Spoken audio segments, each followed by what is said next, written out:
The Owl, the Eel and the Warming Pan by Laura Elizabeth Richards, 1850 to 1943. The owl and the eel and the warming pan, they went to call on the soap-fat man.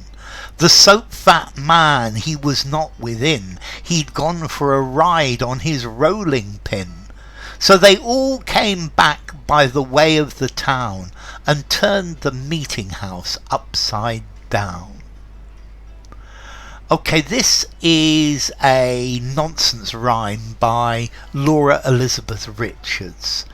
She was born in Boston and her mother was a famous poet for writing the Battle Hymn of the Republic. Mine eyes have seen the glory of the coming of the Lord. He is tramping out the vintage. Okay, her mother was Julia Ward Howe.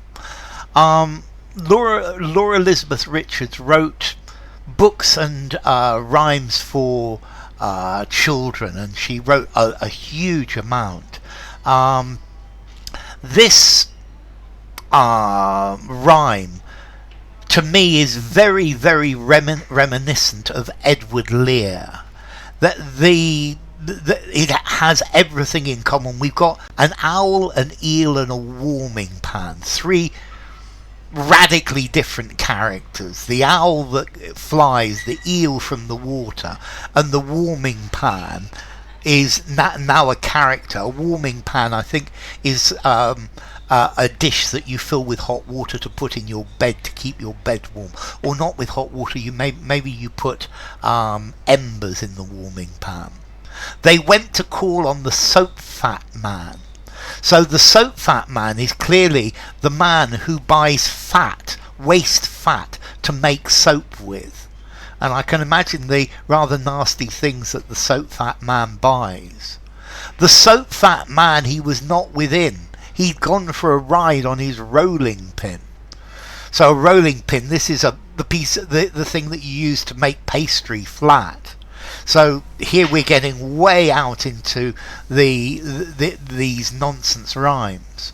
So they all came back by the way of the town. So he wasn't there, so they came back through town and turned the meeting house upside down and wrecked the meeting house, the house where everybody used to meet. I've chosen this poem because I like it, because it's a piece of pure nonsense in the vein very clearly of Edward Lear, and this is part of this. I think this lady is part of the development of these nonsense rhymes and fun rhymes for children. So, The Owl, the Eel and the Warming Pan by Laura Elizabeth Richards.